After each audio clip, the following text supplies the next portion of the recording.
Next up on the Cosmic News Network, First Contact with Joshua Putt.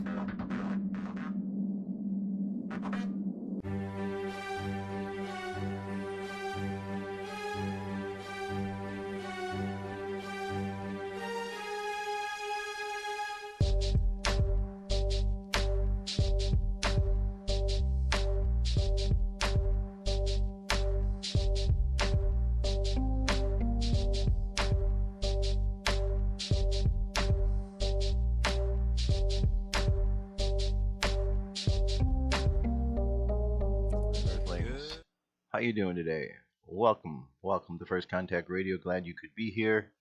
Today is the 2nd of September. We're into another month, 2nd of September. Our sun sign is still the same. It is in Virgo. Our moon sign is making a transition. It is going from Virgo into Libra. So we've had the Virgo. The double Virgo has been the Hermit. The Hermit is all about the earth.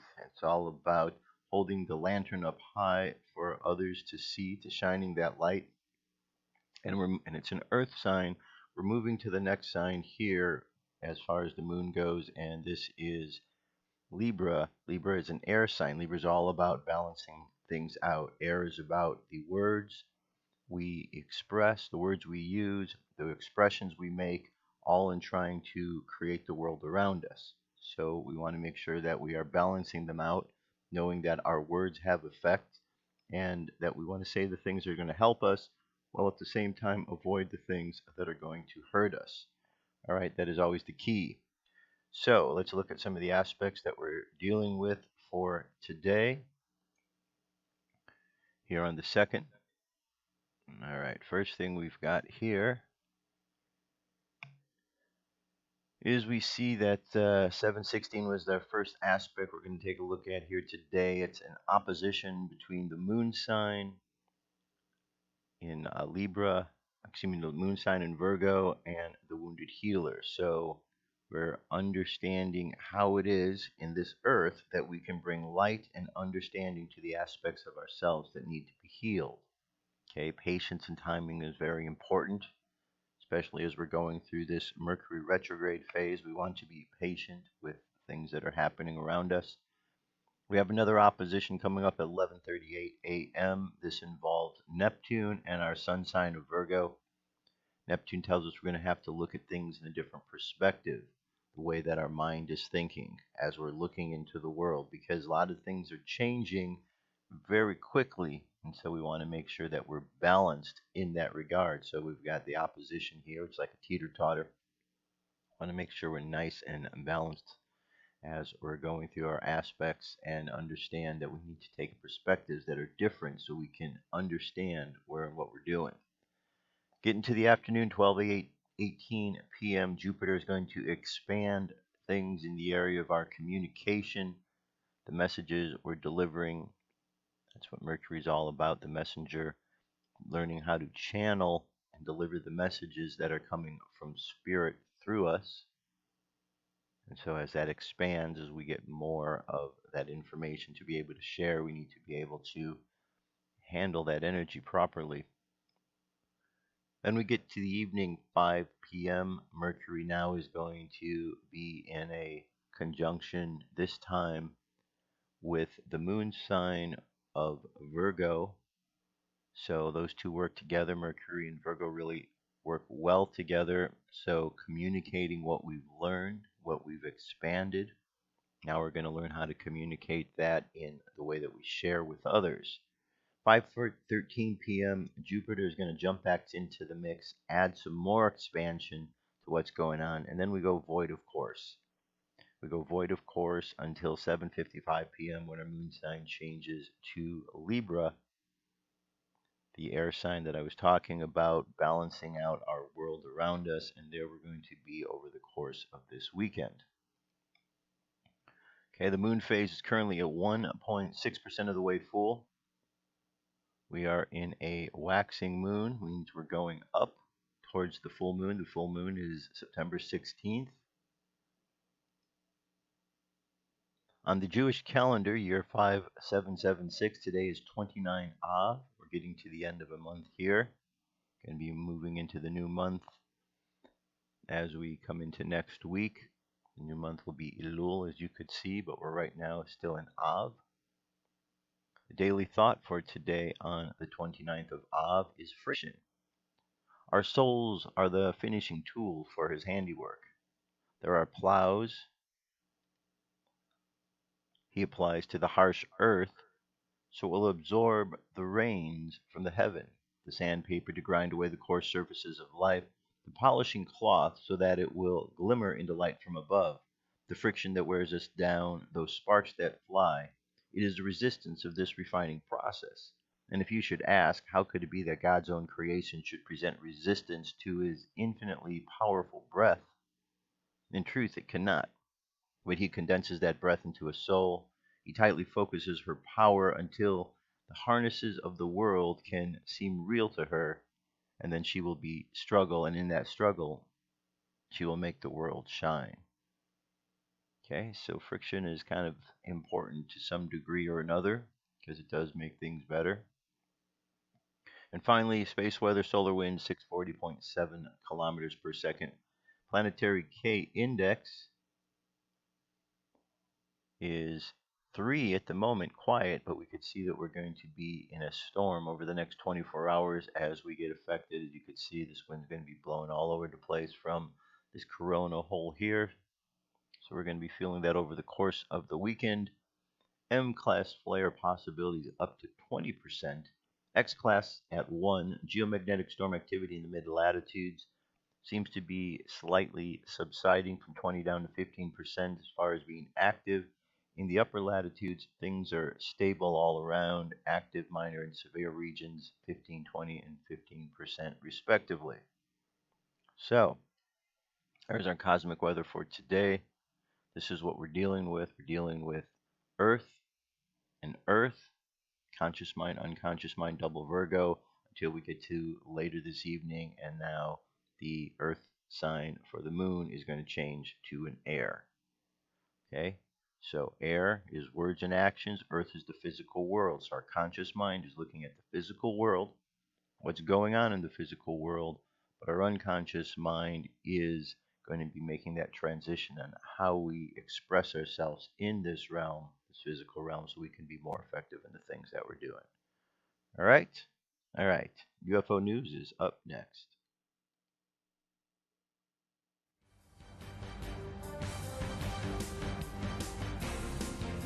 This is the UFO News with Joshua Poet.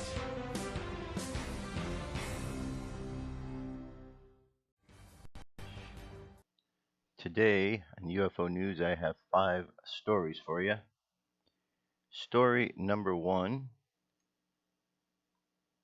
comes to us from last month's UFO sightings. It's just a compilation of sightings from last month. So I'm going to leave all these videos for you to check out because there's a bunch of them here. We've got the over the Gateway Arch in Illinois. We have the sighting from Brownsville at the beginning of August, going back to early Abilene, Texas, South Carolina, the 26th. So nice little compilation, couple videos showing you what went on over the course of the month, just to kind of catch you up, refresh you on what was taking place. Now, currently, we've got this sighting that took place here. This was also in August. Here we have this object in question in Peru. And it says gas station attendants in Peru chase alien away on security cam. This took place the 22nd. This alien entity was both walking and floating over the ground near a gas station in Peru. We can see that the alien was near some bushes watching what the people were doing, and then it moves away only to be chased by a few of the gas station workers who wondered what the hell it was. The entity tries to keep a safe distance but also continues to watch them, clearly not in much of a hurry to get away. All right, Dr. Anthony Choi states security camera number 4, extraordinary video recorded Monday, August 22nd, 3:30 a.m.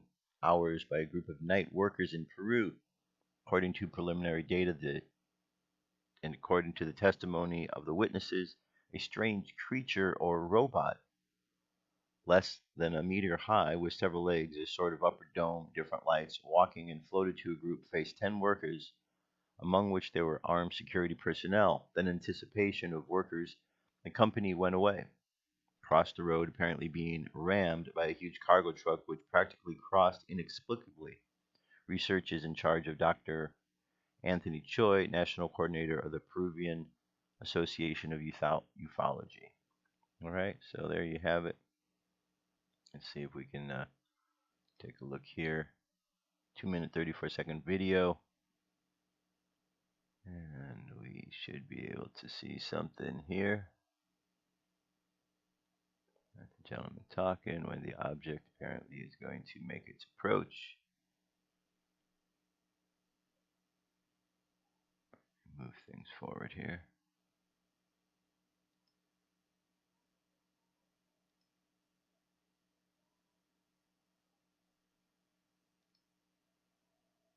Alright, I don't see anything at the moment. There we go. They seem to be investigating something that's happening over here.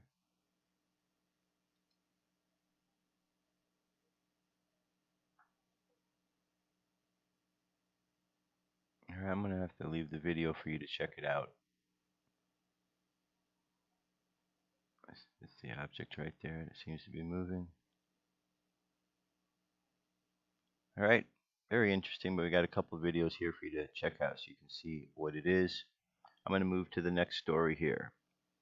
Next story is a strange footage shows mysterious objects hovering over high Waicombe. We got 2 lights in the sky, our objects in question. UFOs then move around the sky, creating different patterns. A video showing 4 mysterious objects hovering over high Waicombe has caused a social media storm. The footage, filmed from West Waicombe Hill looking towards Downey, has left Waicombe residents speculating that the town has been visited by extraterrestrial beings. In the 4-minute clip filmed by Laura Mansour around 8:30 p.m. Monday evening, 2 bright balls of light can be seen hovering in the sky above the town before 2 or more appear just below them. She said the strange lights were visible in the sky for around half an hour. Speaking to the Bucks Free Press, she said it was quite amazing to see. At first, we were joking around that it was a UFO, but as time went on, we thought actually it could be. I never seen anything like it before. Okay, so there we have some good pictures right there of what it could be. All we know of is lights, lights, lights. All right, here we have a UFO shoots past, distracting a man from an alien in the treetop. There's our object in question. And here is something that is in the tree. Can't really make out too well what it is, but it's pretty good size. An eyewitness caught more than just a UFO. He also caught an alien entity hiding in the tree. There is a yellow-green creature crouched over in the treetop as the UFO shoots past. It is obvious that the UFO was a distraction to keep the man's eyes away from the alien in the trees, like a magician trying to get you to focus on his right hand when the left hand is actually changing items in it. Alright, was a lightning storm over our house, was out in front trying to video the lightning bolts, was taking videos in 30-second increments. When watching videos later, noticed extremely fast object across the screen. Have you ever had trouble sending the video to people? Seems okay. So video here is 13 seconds. See him looking, see the object there, but he didn't notice something in the trees. It's almost very camouflaged, isn't it? Like Predator. The Predator, maybe that's what it is. But it didn't attack him. So. And one last story here. This is over Russia. Giant cloud. With speculation that this looks like it might be a giant UFO in that cloud, simply because of the nature of the cloud itself. You can look at it and you can realize that that's a little different than a normal cloud, no matter what they say. UFO cloaked in a cloud was seen over Russia this week. and have local residents affright. This is a reminder of something that happened back in 1957 when a U.S. soldier caught with a camera an image of this nature. And click on this link if you want to see that. We're going to stay focused on this one here, the current one that took place. Here we have a 51-second video, and it's not going to show that one, so how about this one here?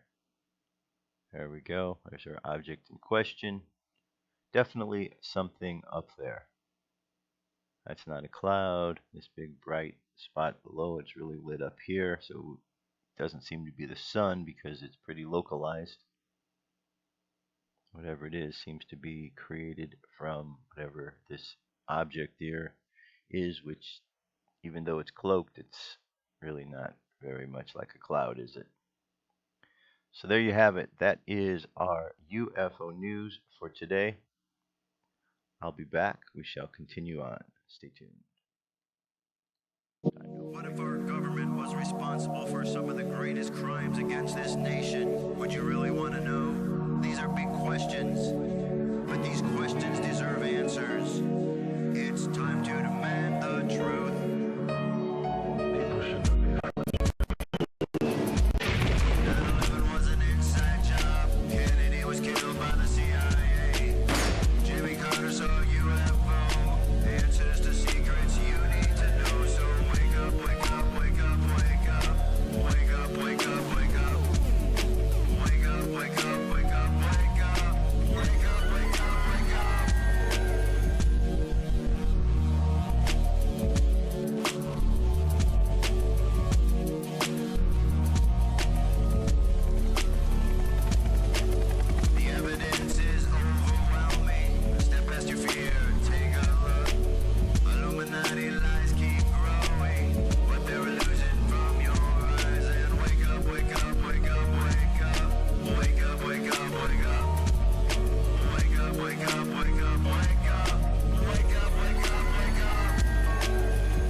Patriots arise!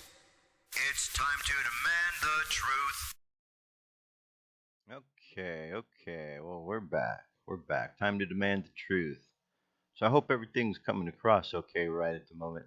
It's Mercury retrograde. I've had a few technical glitches here, which is why I wasn't able to do the show the other day. I think I got things under control here, but we'll see.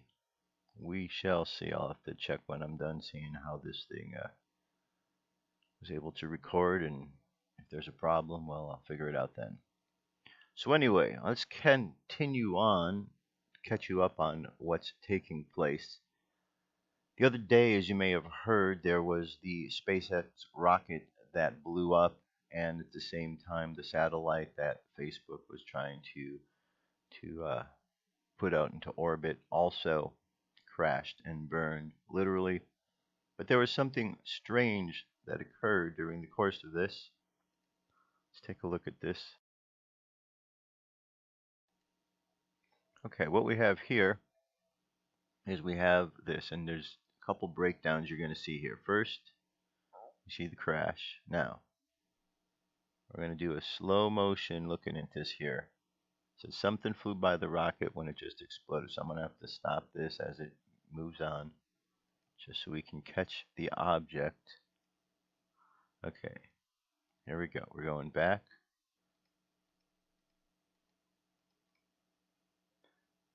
Back up a little bit here. Okay, right there. See that little thing?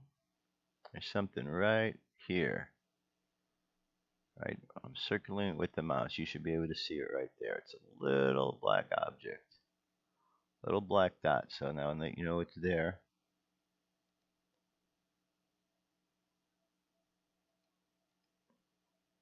Okay, so if you enlarge the screen, you see it? It comes in from here. And then it seems to go back out after it explodes. And it hits right over there. Oh, there it goes. Okay, so what is that? I don't know what that is, but it's something very bizarre. I don't believe that they're going to be showing you that on the news, but that's just the way it works. Let's turn our attention from there. Let's look at the big thing that's going on in the news, the election. We have Clinton, who is crooked Hillary, and it's amazing all the things that she seems to be getting away with. But doesn't mean that she's always going to get away with it. Doesn't mean that, justice will not be served, because it's been really such a strong case of corruption against this woman, and we see from one movie to the next. We have Clinton Cash. We have a variety of other documentaries online. We have Hillary's America, which is out at the theaters. You've got all of the WikiLeaks documents that have come out. We have the testimony from the FBI, which Comey laid out a case that she should be prosecuted, but then didn't go that final step. We have those who are accusing Comey of playing soft with her because he didn't actually ask her the really tough questions that would implicate her, so he was able to say, well, she really didn't do it on purpose because, he didn't ask. And then we find out that he has a connection to the Clinton Foundation, and so there's corruption there, and it's on and on and on.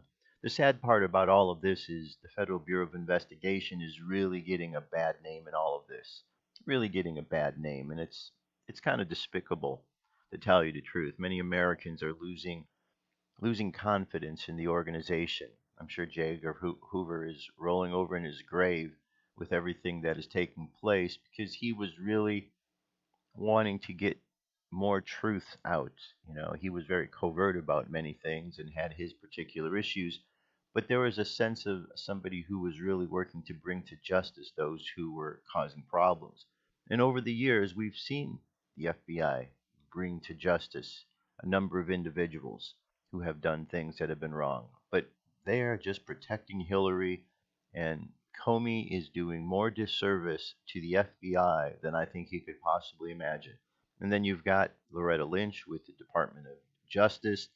I mean, these individuals are so corrupt and are just given such bad names to what our systems are all about. It's really shameful that they would behave that way. But they are, and that's just kind of the way it is, and we're going to have to deal with it, and it'll all come out in the wash. I trust that it will. But without these agencies, or aside from these agencies, there are Americans, people who are interested in seeing this country move forward, really jumping in to do the right thing. One of these is Edward Snowden. Last show, I brought you information that had been brought up by him. If you had a chance to read through that, you've seen for yourself all of the ways in which media is being manipulated, how there are those who are going online and creating all of these misinterpretations and distortions and what have you in order to discredit individuals online. to try to throw false information out there. Well, that's bad enough in itself, but then you've got Julian Assange and all the information he's been bringing forward.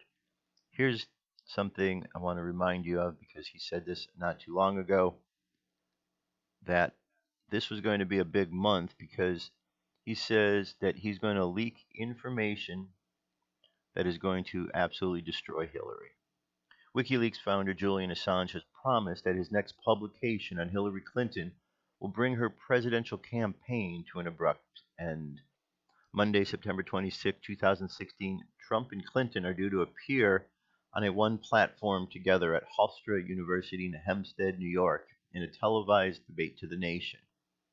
Assange, this was according to AnonHQ.com, Assange has said Clinton committed extortion by hyping fears over the possibility of Republican victory in order to attract left-wing voters. Assange also claims that he is in possession of damning emails on how Clinton made secret deals with sponsors of the terrorist organizations, the so-called Islamic State of Iraq and Syria, otherwise known as ISIS. Assange says Clinton's secret dealings with the ISIS sponsor have resulted in huge funds donated to the Clinton Foundation from the sponsor. He continued that the Federal Bureau of Investigation cannot overlook these impending damning materials that will soon be made public. Assange made this latest claim in an interview with British journalist Afshin Ratansi of Russia Today Network. We have more info and we will publish everything when the time is right. Some of these materials can get Hillary Clinton to lose the nomination, Assange reportedly told Ratansi in the interview. Assange further said Bernie Sanders will get the nomination after Clinton is gone, as he is the one holding the remaining votes of the party delegates. Below is the full transcribed version of the interview Ratansi held with the WikiLeaks founder on the next leak, which will kick Clinton out of the presidential race. Ratansi said, if there is any illegality in the pending emails you will release or malfeasance in what you've already released, President Obama could presumably act on it and get Hillary charged. Regardless of whether you are about to release any email, which would mean that James Comey and the FBI would have no alternative to arrest Hillary Clinton. Assange said, well, our view that we've already stated is that the evidence that the FBI has is enough for a grand jury to indict already. But a prosecutor has to ask a grand jury to indict. And if a prosecutor doesn't ask, a grand jury won't indict. Our next leak can bring her down because it is something that the FBI can't overlook. Ratansi, well, when will the date be that you will release this leak? Assange, I will not reveal the exact date, but I can promise you this. We will bring Hillary down before the debate stage on September 26th. According to political commentators, if Assange's yet to be released materials warrant the indictment of Clinton, Senator Sanders will replace her per the rules of the Democratic Party. As it stands now, everybody is calmly waiting for the very day Assange and his team will drop this bombshell, kicking Clinton out and replacing her with Senator Sanders. Well, that could be quite interesting if that actually happens. We shall see, we shall see. Yes, we are waiting patiently, but we are also waiting, very curiously to see what this information is. Question is, what will the FBI do about it? We have already come to see that the FBI is a corrupt organization. They don't seem to uphold the values of Americans because Americans clearly saw that Hillary violated many, many, many laws through what she was doing with the server, with her communications that she was doing, with the emails she was hiding. She violated other laws. It's shameful. It's really shameful that the FBI has become what they have become. And Director Comey, I hope, when all is said and done, I hope that he gets reprimanded for his part in this as well, because he is not doing America any justice any more than Loretta Lynch is doing justice to this American country either. Now, here's some information. It says fact check, Trump versus Clinton, battle of the rallies. Here's the shocking attendance numbers. No one can say that Donald Trump isn't the hardest working person in politics. He's busting his ass, sometimes throwing more than one rally in a day, helping flood victims in Louisiana, holding town halls, doing interviews, press conferences, fundraisers, and don't forget the visit to Mexico and the Mexican president. He's out there doing it all. Trump is earning the nomination. Meanwhile, Hillary Clinton is, I don't know, resting. It's as if she feels she's entitled to the White House and doesn't have to work for it. Our friends at Gateway Pundit broke down the rally numbers, and it's much more shocking on how much harder Trump is working and how much bigger his support is. Through August 25th, Trump has held 29 campaign events in August with an estimated 168,000 participants. Clinton, on the other hand, has held only 11 campaign events, attended by a paltry 10,000 people. So 868,000 to 10,000. Trump averages 5,800 people per event in August, while Clinton averages less than 1,000. Overall, month to date, Trump held nearly 3 times the number of events than that of Hillary Clinton and 16 times the number of participants. Clinton held 5 of her 11 events in high school gyms, which in many cases were half empty, while Trump held his events in arenas and other large facilities, with at least 7 of his events, Columbus, Harrisburg, Ashburn, Wilmington, Aberdeen, West Bend, and Akron, having reported overflow crowds. And here we could see these attendance numbers. Here we have 15,000 at one event. This was in Jacksonville, Florida. 3,000, 5,000, 8,000, 20,000 again in Florida. 12,000 down here in Michigan. 10,000 in Missouri. 168,000 in total. Then we look at Hillary's and look at these dismal numbers. So while the Trump campaign is busy holding rallies and other events throughout the day to promote their candidate, the Clinton campaign has a different approach. On many days where Hillary has not held a campaign, the Hillary campaign produces statements and announcements from the campaign on various topics to make themselves feel busy. On August 6th, the Hillary campaign released a statement of the 51st anniversary of the Voting Rights Act. On the 9th, Hillary campaign announced a response to Trump's comments, and on the 13th, the campaign re-released their announcement from 2015 on Hillary's medical records. On the 14th, they provided a statement on the Social Security Act anniversary, and on 21st, they announced Hillary had penned an essay for a teen Vogue. It is unknown if anyone read any of these announcements, let alone all of them.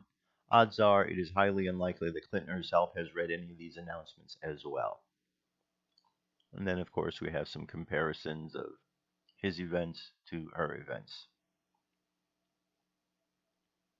Okay. And of course, we see that the media is lying.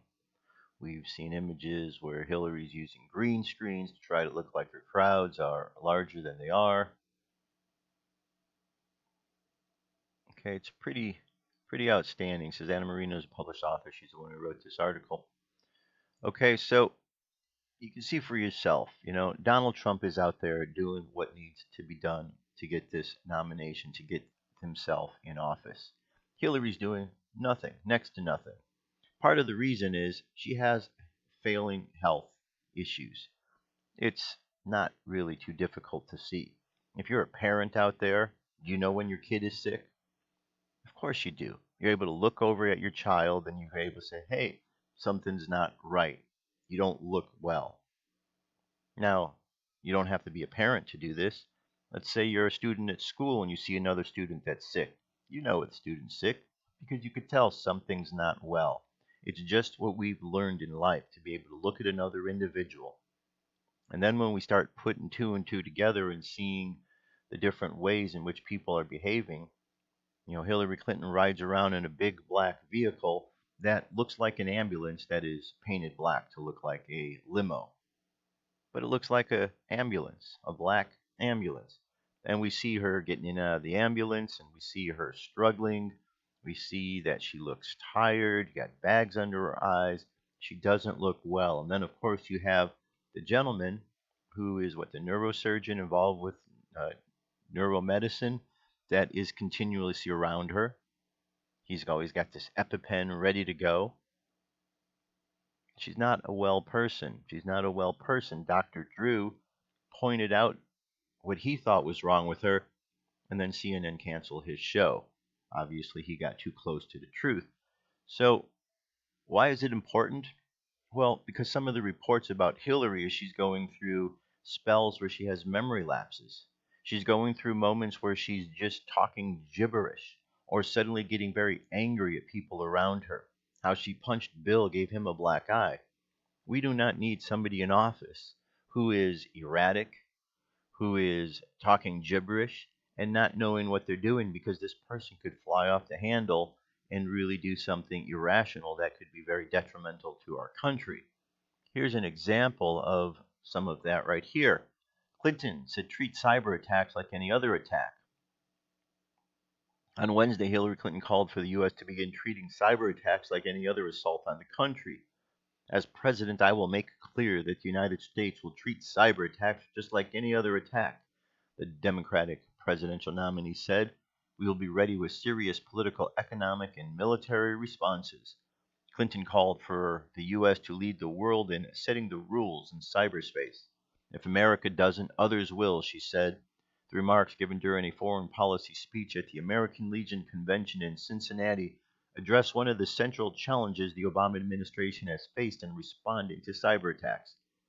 Without any international rules of engagement, officials might weigh a response to each attack individually, with the results being that the White House has often been accused of not having an adequate deterrence strategy. Critics say that the lack of policy has muted government responses to incidents such as the massive hack at the Office of Personnel Management, which Chinese hackers are believed to have carried out. Clinton cited the recent attack on the Democratic National Committee thought to be carried out by Russian intelligence, if neither hack has White House publicity named the culprit. Neither hack has the White House publicly named the culprit.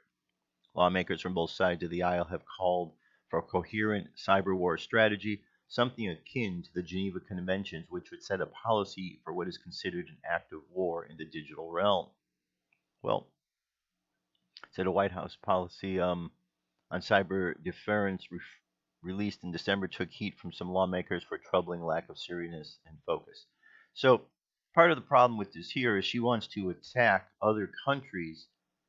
Like, she's come out and she said this was Russia that did these hacks on the DNC. She has no proof of this. She doesn't know this to be a fact, but she wants to go and she wants to take hardcore action and attack with military might, as it says here. She wants to have military responses. So, what would she have done if she was in office? Would she have gone and done military action against Russia, not knowing whether or not they were involved? Seems kind of, a little bit too intense, a little bit erratic. But that's the way that she behaves.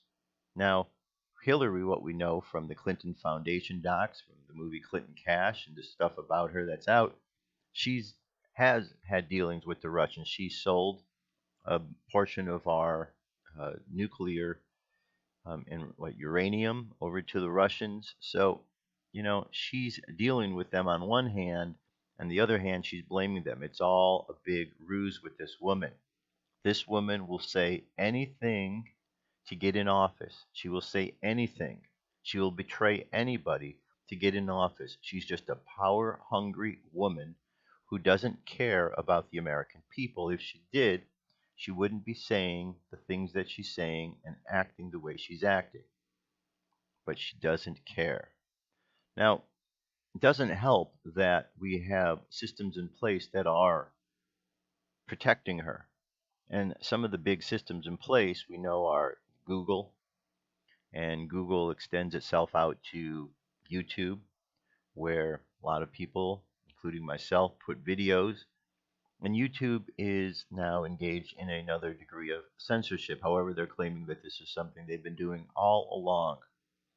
YouTube defends punishing politically incorrect opinions, saying we've been doing it for years.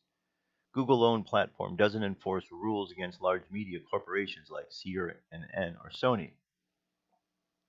YouTube responded to the outcry over its decision to punish controversial opinions by demonetizing videos, insisting that the policy has already been in place for 3 years. The Google-owned platform recently released new advertiser-friendly guidelines and stipulated how discussion of controversial or sensitive subjects and events would be punished by the user being unable to collect advertising money on such videos. This prompted a huge backlash from the YouTube community, with many seeing the move as a way of disincentivizing the creation of any videos that touched on contentious political or social issues. However, instead of amending the policy to satisfy the content creators who have fueled the growth of YouTube, the company simply doubled down and insisted it's already been punishing controversial opinions for years. YouTube insists it has not changed its policy on which videos will have adverts attached to them since 2013, but has merely improved the way its communication with its users. While their policy of demonetizing videos due to advertiser-friendly concerns hasn't changed, we've recently improved the notification and appeal process to ensure better communication, said a YouTube spokesperson. Well, we'll see how this one plays itself out, but they've been doing this for a while. I don't monetize my videos on here at all because this very reason. Because I know that when I put videos up, if I play something that is not owned by myself, even if I used the fair use, rules, I still get dinged for copyright from them. As a matter of fact, a couple of weeks ago, I got a copyright ding for something that I didn't even have on part of the show. And I saw the copyright ding, and it told me where to go where I had violated a copyright. And I went there, and it had listed that there was a song that I had played, but I didn't play a song. And so I, filled out the appeal form, explained what was there, which was an address that was been given by President Kennedy, which was in the public domain, as opposed to what they were claiming was there. And they then were able to remove that claim against me. However, had I not taken the time to do that, I would have had this copyright ding. Now, why was I being accused of having a copyright infringement playing a song I didn't play? Was this intentional? Is this what they're doing to others? Are they fraudulently charging people and claiming people are violating things? Or is their software really problematic and it has glitches in it? I'd like to know which one it is. Could be problematic, but nonetheless, that is what is happening. Now, we'll see how it all plays out. Obviously, they have to abide by First Amendment rights that people have, but we know that Google and its owners are in bed with the government. We know that they're really behind Hillary and they're pushing her because they want this open borders policy. We know they're in bed with George Soros. We know that Eric Schmidt and higher ups in Google are involved with the Bilderberg Group and these secret organizations. So we're all very much aware of this. Google has become the beast, part one of the beast that we hear about in the book of Revelation.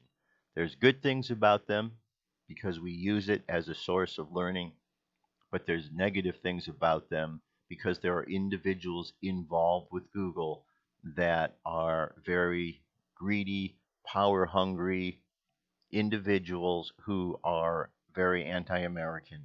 And they show their true colors when they go and they do such things like this because they're trying to discourage individuals from speaking out, saying, if you're going to speak out, you're not going to get paid for it. We're not going to pay you for that. Well, that's discrimination against individuals. Yeah, they'll be the first ones to claim discrimination in other ways, but, the shoes on the other foot, they have a problem with that. So hopefully it all get resolved.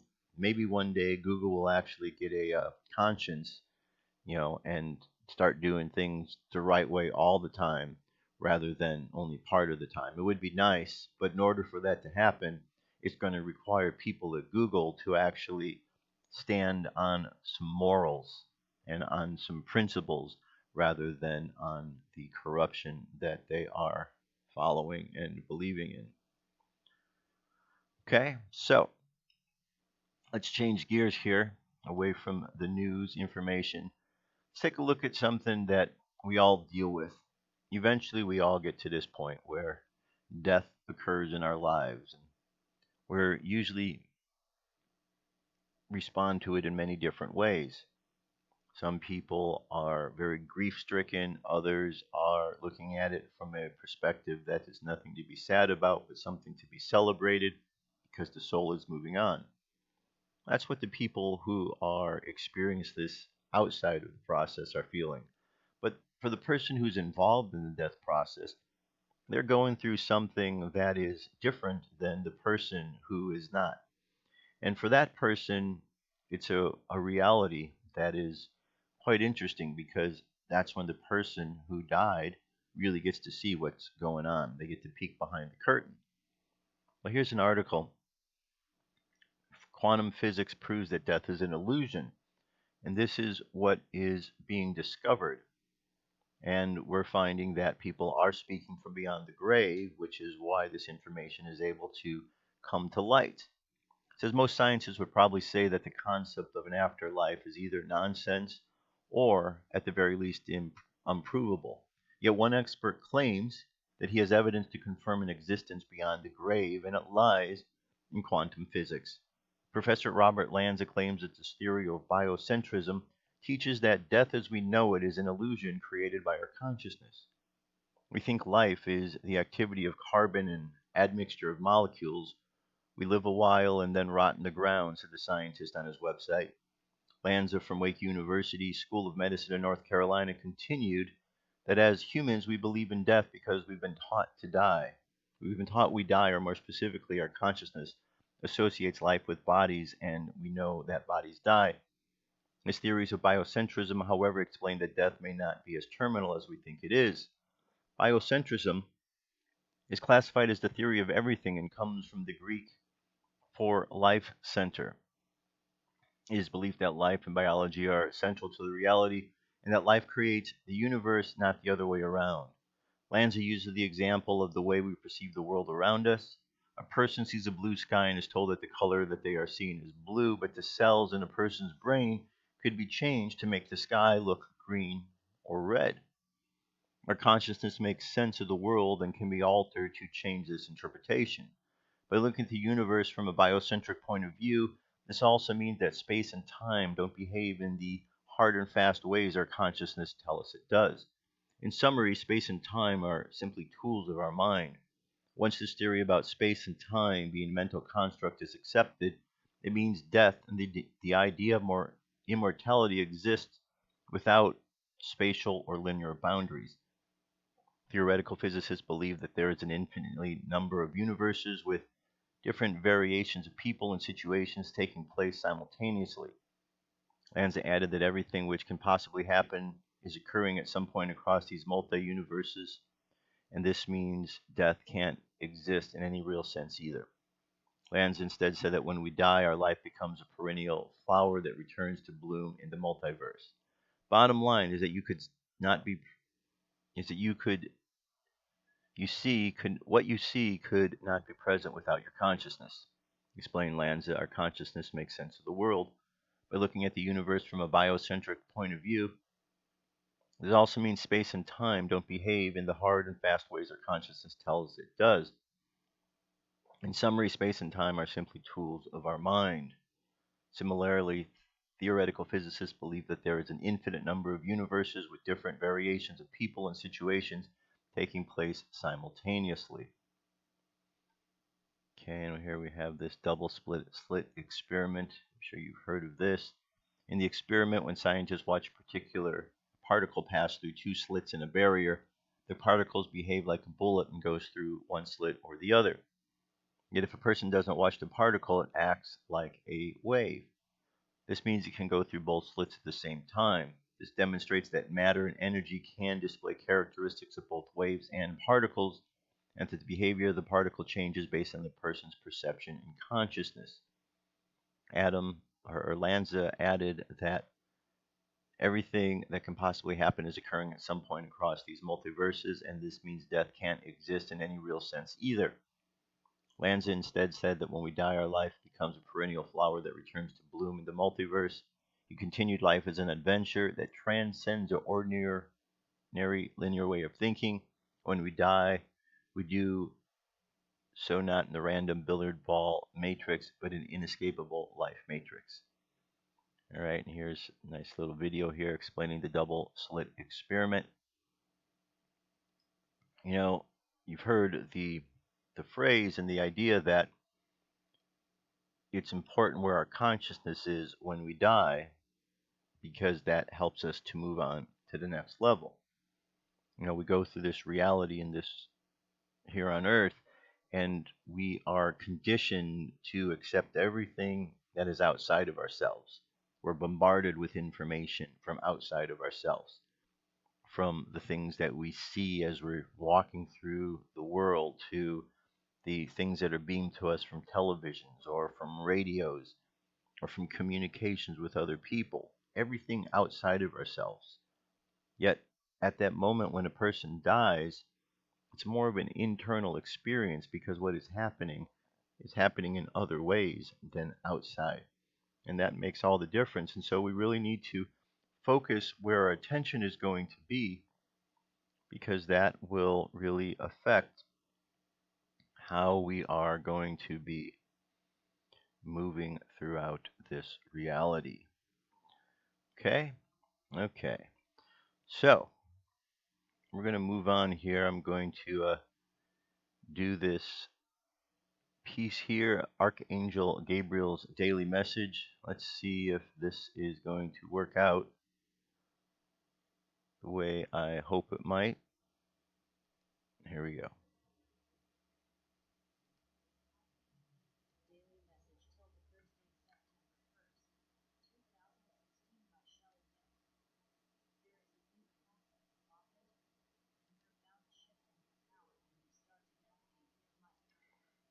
Okay, hold on. I'm not sure if that's working.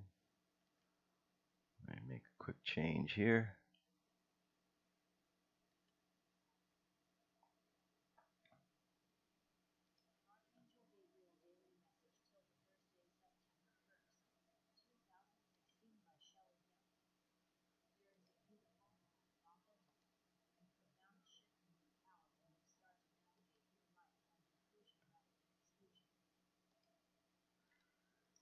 All right. For some reason, I have the feeling that you are not hearing anything that's going on here, so I'm trying to fix this for you to see. We're going to give it one more shot. If it works, it works. If it doesn't, it doesn't. Just bear with me, and here we go. One more try. Daily message tilde Thursday, September 1st, 2016 by Shelley Young. There is a beautiful, authentic, and profound shift in your power when you start to navigate your life from inclusion rather than exclusion. When you are focused on inclusion, you have stepped out of pushing against what is unwanted to simply deciding what your preferences are.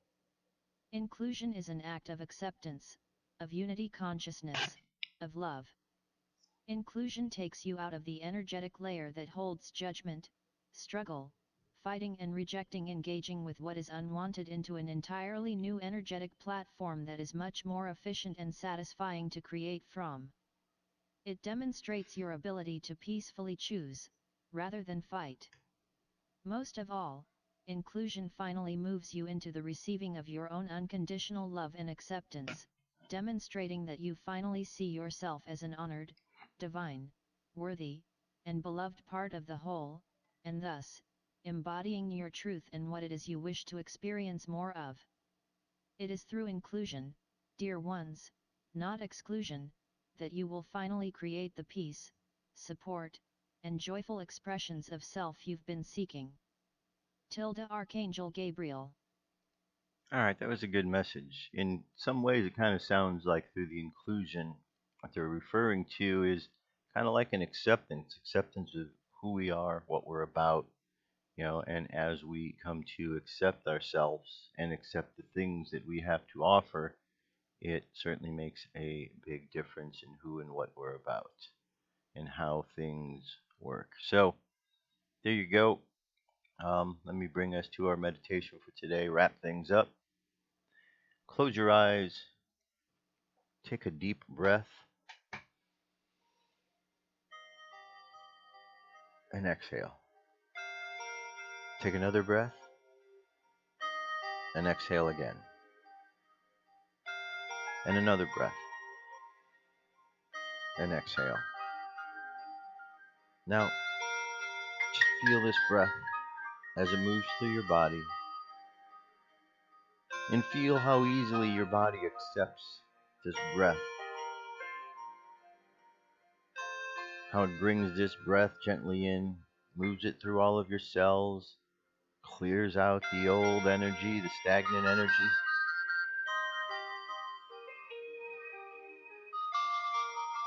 And as you breathe, feel how your body feels energized.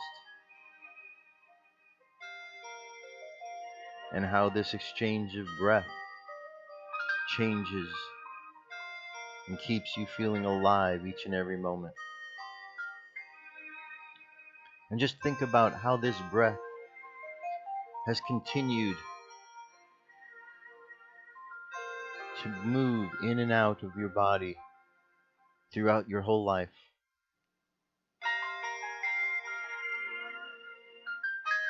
And as you think about this breath, this magical essence of energy that flows in and out, we imagine this breath having its source in some place beyond this physical realm, as an expression of a higher intelligence that allows us the opportunity to breathe in its essence so that we can completely and continuously be nourished by this cosmic energy that flows through us. Heavenly Father, Heavenly Mother, Christ light that shines bright within us, we thank you so much for the blessings of your life source energy that you flow and emanate outward into this world and through our very being. We thank you for a lifetime's worth of breath that has kept us alive and shall continue to keep us alive until we are called from this physical earthly plane until the next realm. We pray that we might use this breath wisely throughout our continued time here in this earth, and that the expressions and the words that we generate from this breath that flows through us are words and expressions of peace, of love, positivity,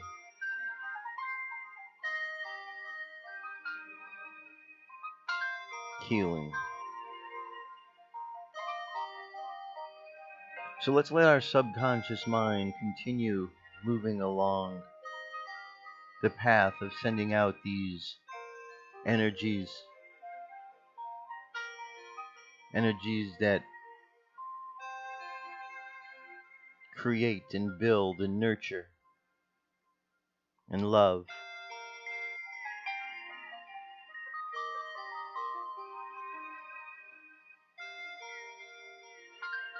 So let the subconscious mind continue on that journey. And let's bring the conscious mind back to the present moment on the count of 3. 3, coming back to the present moment filled with confidence. 2, coming back to the present moment filled with faith.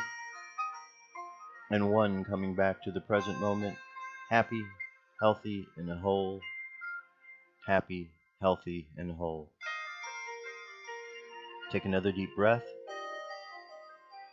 Exhale. And open your eyes. Well, that's it, my friends. That's the show for today, and we've made it through the week. Remember, we've got a Mercury retrograde taking place, so just plan accordingly as you go about your business. All a Mercury retrograde means is the mind is being energized in a different way, and that we just want to take time in our communications with others and with ourselves. Be patient.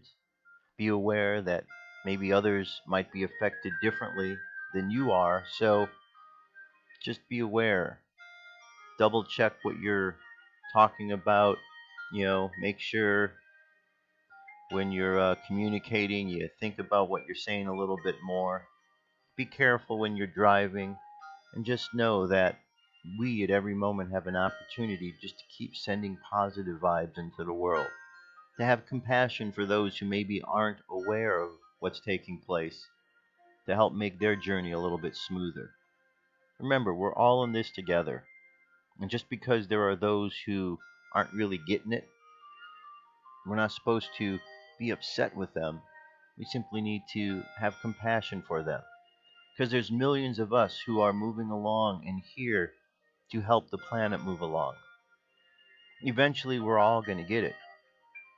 Some are just at a different place of understanding than others. That is all. No one is better, no one is worse. We're just moving along, and we're all learning, and we're all participating.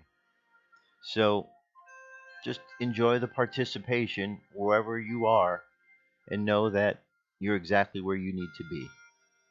That's it. Have yourselves an awesome week, and I will be back next week. Until then, I love you.